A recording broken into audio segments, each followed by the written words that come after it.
Are you feeling overwhelmed, angry, mind-numbingly horrified by the news today? We are in the right place because we're about to make it outrageous, which is a word with more than one meaning. But rest assured, you are in the right place. This actually happened. Here are this week's headlines. What do American Eagle, Donald Trump, and Sydney Sweeney have in common? My jeans are blue. Remember Sesame Street, Barney, or Blue's Clues? Well, Trump thinks you shouldn't. They think they're going to get rid of Sesame Street because they're mad that Sesame Street is too woke and has little purple and brown and black Muppets. Sesame Street is $5 million a year that it gets from the federal government. Million with an M. Bro, anyone who hates Sesame Street is a fascist, in my ever so humble opinion anyway. This map could cause 5 House seats to flip in the favor of Republicans in next year's very crucial midterm election. State representative? Want to filibuster gerrymandering? Go on a vacation, right, Texas?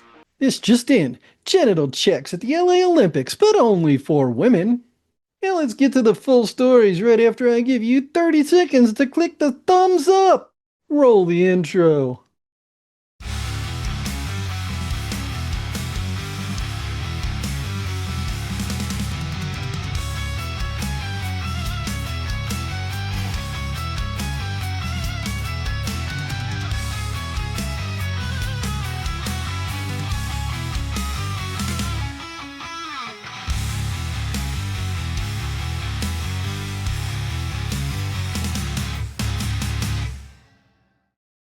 I'm sorry, you're fired. Get out of here. The Bureau of Labor Statistics Commissioner is generally speaking a pretty boring job. Basically, they do this. Ah, that's one. One bet. Two bets. Three fabulous flyers. But with job data. We'll get back to the count in our third story. They served 14-year terms to avoid political pressures, but that was before Trump version 2.0. He said that he is directing his team to fire the head of the commissioner of the Bureau of Labor Statistics. Trump can fire her, but he needs cause to do so. His cause? I think her numbers were wrong, just like I thought her numbers were wrong before the election. Days before the election, she came out with these beautiful numbers for Kamala, I guess Biden/Kamala, and she came out with these beautiful numbers trying to get somebody else elected. Then right after the election, I think on the 15th, November 15th, she had an $800,000 or $900,000 massive reduction. Did you understand that? Yeah, me neither. But I think I have successfully translated it from dumbass to English. On November 1st, 2024, the BLS released preliminary and final data for October of 2024, stating that 12,000 jobs were added to the U.S. job market, and revising August and September down by a total of 112,000 jobs. On December 6th, BLS released November's final numbers, saying 227,000 jobs were added and revising September and October upward by a total of 56,000 jobs. Think this might be common practice? It is. It's happened 20 times since 2017 because her bean counters are counting surveys returned by employers and they don't always get there by the end of the month. Additionally, Trump was completely wrong about what happened with those reports, which we could have just guessed. Remember, it's better to tell the truth. And that's no lie. Now we know. And knowing is half the battle. Okay, now that we're all up to speed on what we're talking about, MSNBC reported on the details of the latest report. According to the Bureau of Labor Statistics, only 73,000 jobs were added in July. That's well below expectations. But July's weak numbers were just the tip of the iceberg. Some economists are pointing to a larger issue, with the government now saying their previously released job numbers were way off in May and June. You know how Trump's been bitching about Powell and interest being too high? Well, that interest rate is actually set by a board of 12 people who vote on it democratically. Powell is one of those people, and they are all heavily influenced by BLS numbers. Powell's term is up in May, and Trump gets to appoint the vote-holding replacement. So Trump is manipulating market influencers, but what's the deal with racist gene companies? On July 23, 2025, American Eagle Outfitters released an ad campaign for their jeans starring Sydney Sweeney, whose initials may or may not be coincidental. This is the problematic ad. Genes are passed down from parents to offspring, often determining traits like hair color, personality, and even eye color. My genes are blue. Sydney Sweeney has her genes. On October 7th, Trump told conservative radio host Hugh Hewitt, a little riff that he was doing about immigrants being murderers. He said it's because, quote, I believe this. It's in their genes. And we got a lot of bad genes in our country right now. As read by Rachel Maddox of MSNBC. According to the Holocaust Encyclopedia, for eugenicists, the social ills of modern society, criminality, mental illness, alcoholism, and even poverty stemmed from hereditary factors. So we have blonde-haired, blue-eyed, big-boobed Sydney Sweeney talking about her good genes, which I guess would be in opposition to bad genes, you know, like the ones the immigrants have that make them criminals. So left-leaning people are saying this is a dog whistle to racists. According to Merriam-Webster, this type of dog whistle is a coded message communicated through words or phrases commonly understood by a particular group of people but not by others. On the right, popular influencer Ben Shapiro said, "This has resulted in people going absolutely insane, like totally crazy. I think first, it's important to note that people who are characterizing American Eagle as some sort of bizarre right-wing company are missing the boat. American Eagle is not a right-wing company. American Eagle is a jeans company." Hey, Ben! Is right-wing an actual product now, like jeans? Because that seems to be how you're comparing the two. I guess you can't sell jeans to racists, right, Ben? Ben's doing a double header, comparing products to ideology and ignoring the racist implications. In Chapter 4 of her book, White Fragility, Robin DiAngelo states, "Another way that my life has been shaped by being white is that my race is held up as the norm for humanity. Whites are just people. A race is rarely, if ever, named." Good old Benny boy here is leaning into this just people stuff pretty hard.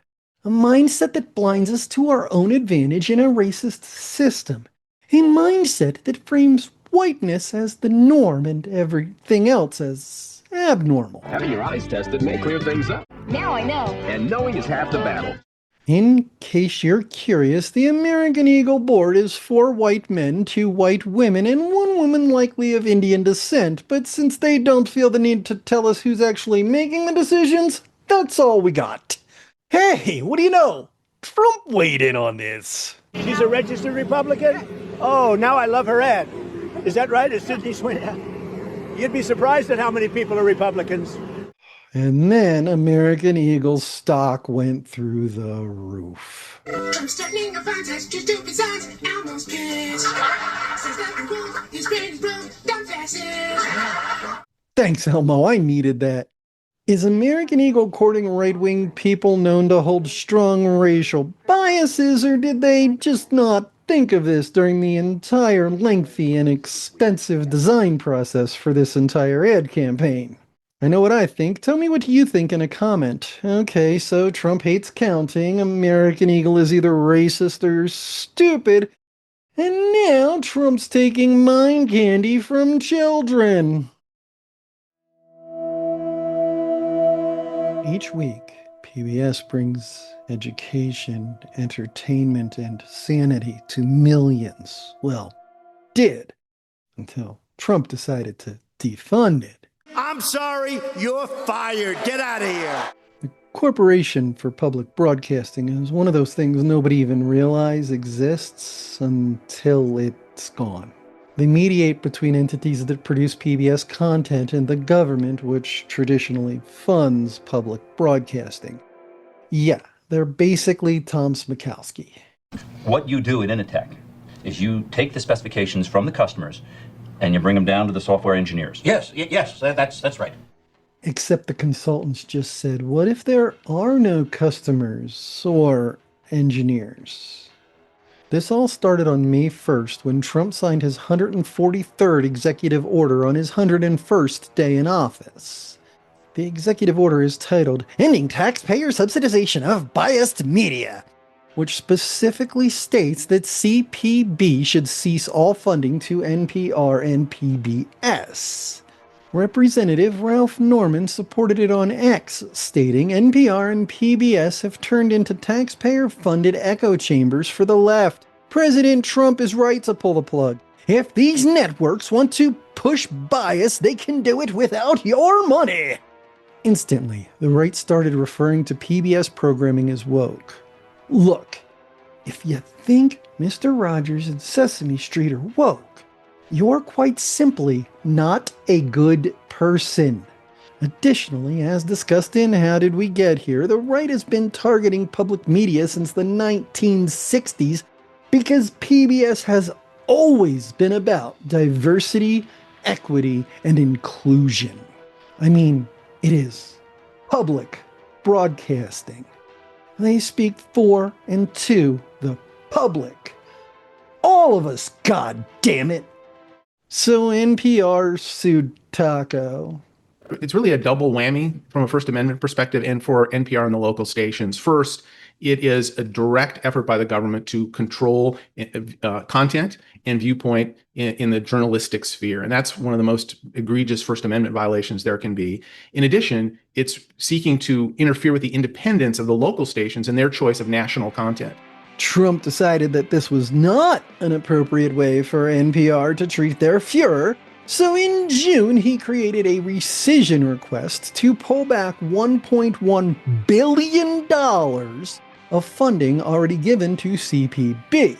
That is roughly twice what CPB gives to both NPR and PBS in a year. By the way, do you know where I started learning about politics and developed an ability to understand this nonsense? PBS! Okay, that brings us to what happened last week. Hell, it's about time. This is what Bill Nye had to say about PBS being biased media on CNN.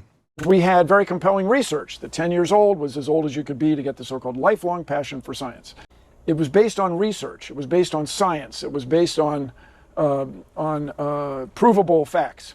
And that's what shaped the Science Guy show and made it so successful. The same is true of Sesame Street, and the same is true of Mr. Rogers and other shows. So, with CPB being defunded and closing its doors, you will almost inevitably be affected. Bill Burns documentaries, This American Life, All Things Considered, The American Experience, Sesame Street, Barney, Austin City Limits.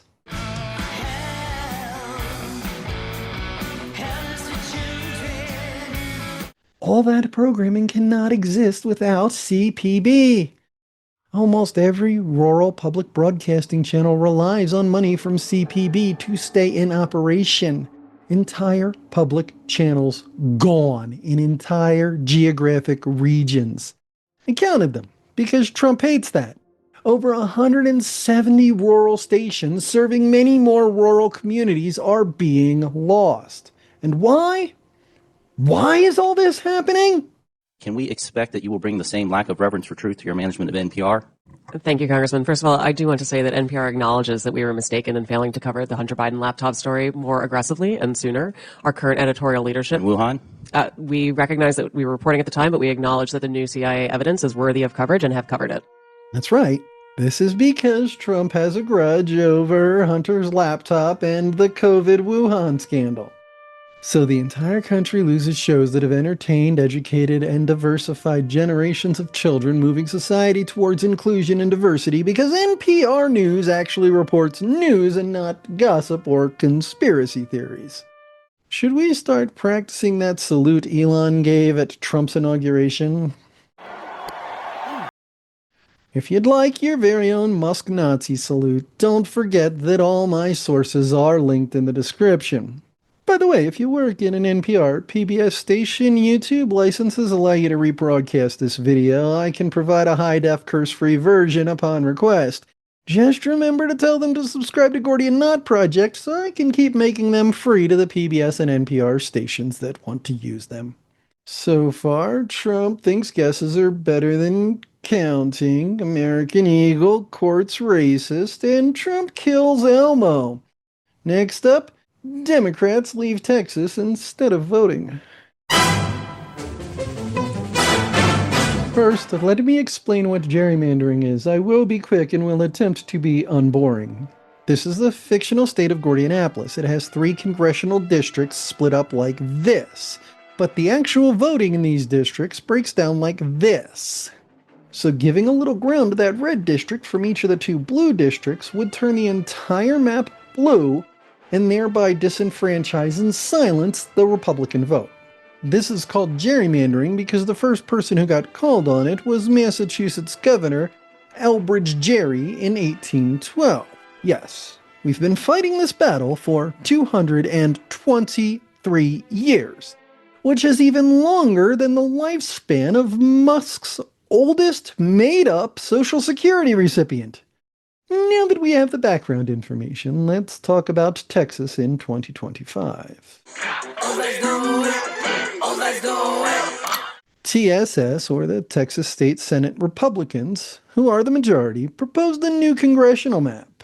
Texas state Republicans today unveiled their proposal for this new congressional map. You're just now seeing it. We got our hands on it. This map could cause 5 House seats to flip in the favor of Republicans in next year's very crucial midterm elections. So almost all 62 Democratic state representatives just got up and left the state, preventing a vote on the map by preventing a quorum from happening. A large number of minorities in the state are Democrats, so this is actually suppressing the minority vote, not the Democratic vote. Texas redraws district maps every 10 years, so why now, mid-decade? Oh, because we have the opportunity. We have the time, we have the opportunity, and we have the advantage. After arriving in Chicago, Representative Gene Wu said, "But we come here today with absolute moral clarity, that this is absolutely the right thing to do to protect the people of the state of Texas. The tool they're using is a racist, gerrymandered map."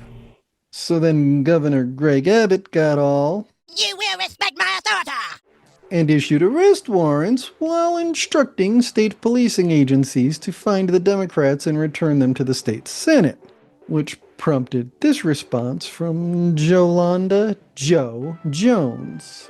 Subpoenas from Texas don't work in New York, so he gonna come get us how? Subpoenas in Texas don't work in Chicago. He's gonna come get us how? It also prompted this response from Governor Kathy Hochul of New York. This is a war. We are at war. And that's why the gloves are off. To prove Trump doesn't actually hate counting, just counting he disagrees with, back in July he said this about redistricting Texas. Just a very simple redrawing. We pick up 5 seats. If you think they're not gerrymandering, this is the proposed redistricting that would include Austin. I bet Trump will get pissed off when several blue states like New York and California follow through on their threat to gerrymander their own states. So Trump hates counting when it's not in his favor, likes racists so long as they're Republican, hates Sesame Street, and supports gerrymandering. Next up, athletic coochie checks for women. I want to make this a really good signature because this is a big one, right? Remember how 123 executive orders and 6 months ago Trump signed the Keeping Men Out of Women's Sports executive order? With this executive order, the war on women's sports is over. Apparently the Olympics Commission remembers it.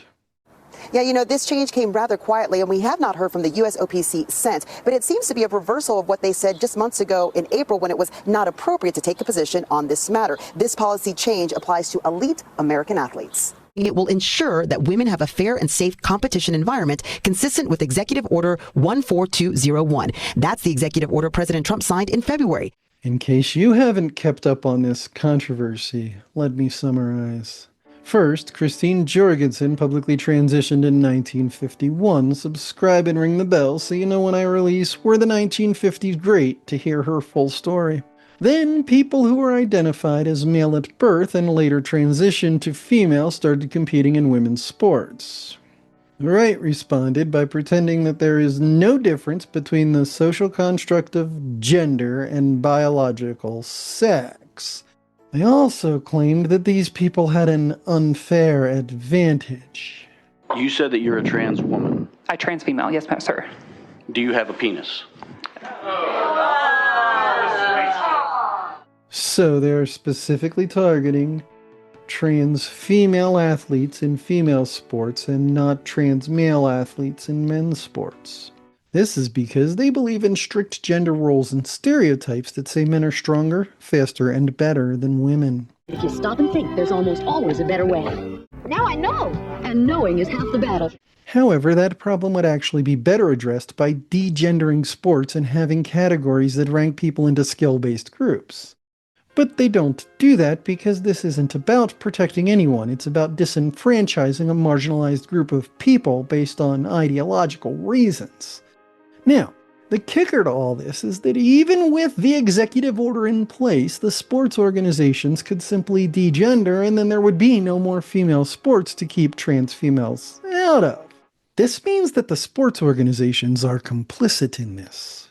You took a knee and said you're not going to go on with that competition. It's the 30th of March, you take your helmet off, you shake hands, you leave the mat, it's over.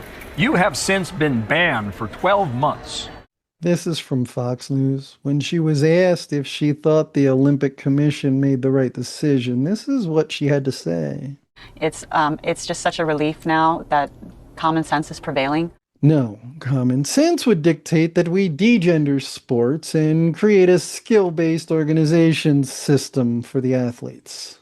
So now we know that Trump hates counting he disagrees with, supports racism if it is done by a Republican, hates PBS because they tell the truth, supports cheating by changing the rules mid-game, and is openly disenfranchising a marginalized group. Now let's talk about what all these things have in common besides Trump. First of all, I want to be very clear. When I originally conceived of this program, it was not supposed to be completely political. It was simply supposed to cover a handful of the most outrageous news stories from the week. It's not my fault that this week those are all in some way related to Trump. Just wanted to explain that right here in the first episode, so that when I eventually have the chance to do some stories that are non-political, you can be prepared. Oh, who am I kidding? You're going to forget, but at least I'll have this little thing to link you back to show you that that was always my intent. Let's wrap up this episode now. In August of 2025, Trump fired the BLS commissioner in an attempt to exercise control over statistical data. In 1939, Hitler fired the president of the Reichsbank, Hamar Sachs, for protesting rearmament expenditures. In August 2025, Trump supported American Eagle because they hired a Republican to be a racist for them. On April 7, 1933, Hitler passed the law for the restoration of political civil service, excluding Jews and political opponents from civil service. In August 2025, Trump killed Big Bird, Elmo, and Snuffleupagus, among others, by defunding PBS. On February 28, 1933, Hitler created the Reichstag Fire Decree, which enabled state control of media by suppressing civil liberties. In August of 2025, Trump supported a gerrymandered redistricting of Texas, causing Democratic senators to self-exile in order to block the vote.